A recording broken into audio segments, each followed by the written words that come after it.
buried deep, deep between layers of sandstone, deep, deep underneath the frozen permafrost of the island of Spitsbergen, is the Svalbard Global Seed Vault. This contains supplies of over 1 million different varieties of seeds, and they're all prevented from damage. They're all prevented also from sprouting and growing by the low ambient temperature. Svalbard is kept at minus 18 degrees centigrade. They're prevented from the natural processes of germination so that they can act as a kind of backup to local seed banks in the event of their damage. And they're also there so that they can restore plant species after a collapse in biodiversity, after a climate disaster, after some massive changing in the natural world, after a death of grass. By their artificial and frozen stasis, the seeds stored at Svalbard act as a powerful reminder to us of the normality of the vital mystery of growth that is the normal consequence of the simple, faithful act of dropping a seed into soil, rather than, say, storing it under 20 meters of sandstone on a frozen ice mountain in the Arctic where no one goes. Now, those of you who are crafty will have the opportunity to sow your own seeds this morning. And in bags that were given to parents of small children or small children when they came in, there are pots of soil, there are sunflower seeds, there are stickers to colour in with a message that the kingdom of God is growing in each and every one of you. And I can reassure you now that those seeds aren't from Svalbard, they're from the local garden centre, and they therefore should actually germinate.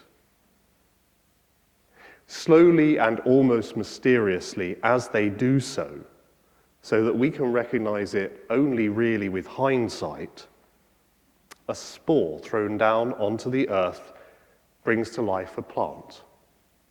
Not in distinct and separate stages, but almost as though life is unfurling and extending from within the seed's own case. Then the plant starts to bud. Then it bears fruit or grain or flowers in its turn. In the way Mark tells Jesus' parable of the sower, he's talking of a man who is working and living on the land, but who, more than laboring to grow his harvest, is confronted and surprised and challenged and rejoicing and reacting to seeing that strange generative power that's changing and growing night and day, and which he only really becomes aware of after a time of completion. There is a theme in these parables of the flourishing of a growth that it can be quantified, of numerical growth, that within a church context means these are often inspirations for conversations about evangelism and congregational size, especially in denominations like the Church of England, which are confronted with the insecurity and the challenge of falling average attendance, or where they are insecure of their changing place and influence in public life. But the hope and the promise that the kingdom of God will spread to change the lives of more and more people is in these parables too. It's not only about quantity.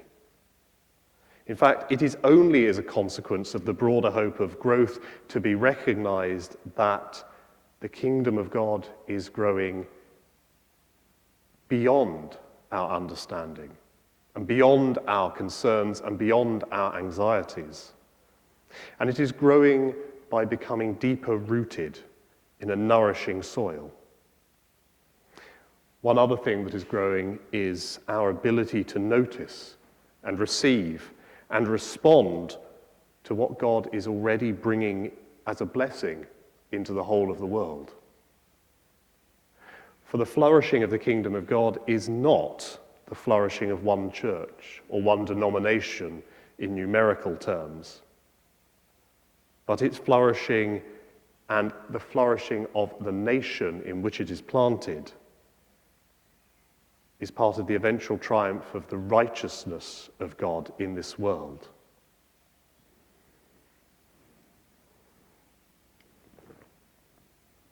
The growth in Christian life that leads to this kind of triumph, Gregory the Great wrote, is a growth in goodness and in virtue and in righteousness.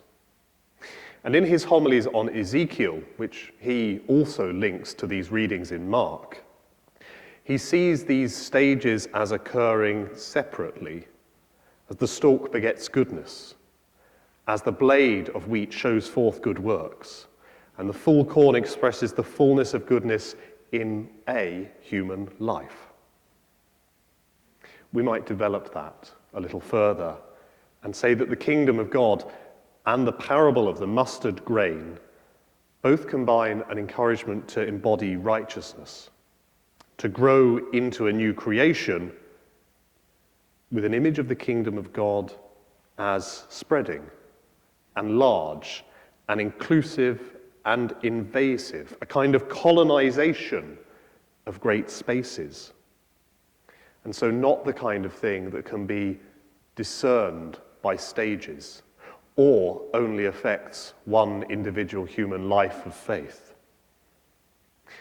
The mustard shrub remains short and scruffy all throughout its life, yet it spreads across whole patches of rough ground, crawling over untilled fields and bomb sites and railway sidings.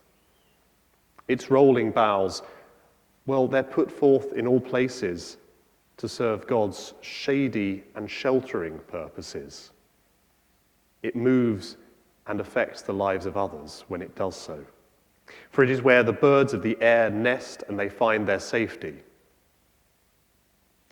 If so, if it is to be a parable of the growing righteousness of the kingdom of God, then kindness and welcome and concern for the poor and the lost and the refugees is at the heart of how we as a church and as a denomination should be seeking to be sensitive to growth. The mustard shrub is an inclusive and a collective sign of those virtues that are growing for and out of the whole church's growth, and which are often a surprise and a challenge to the church in institutional, denominational, and congregational terms also. If this mustard shrub, or the parable of the sower, is to be a parable of the kingdom of God that inspires a growth in righteousness, then it also connects our development as receivers and sharers in the proclamation of that kingdom with those values of righteousness that Gregory enumerates, and with the values that Ezekiel also has, which echo the Magnificat, with its promise to shelter and raise up the lowly and bring down and cut off the growth of the proud.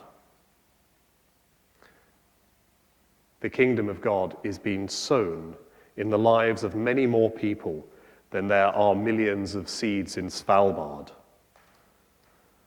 And the calling of the established Christian community is to recognize and welcome and enable the growth in righteousness of the kingdom of God that is sprouting and growing up in this place and also in unexpected places too, in rough ground, in bomb sites and railway sidings.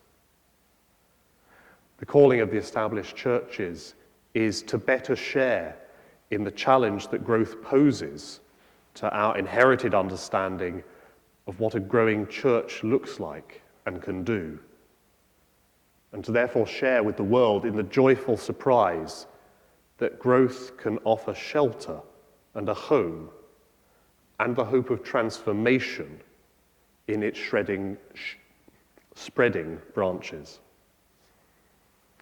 The calling of the established church is to become open to the transformation of established Christian communities so that we can play a fuller part in this new creation, rather than only seeking signs of a growth that are much more unsurprising and recognizable to us. And in their absence, assuming that the seeds of the kingdom of God have been frozen and lie dormant under layers of frozen sandstone and permafrost, for they do not.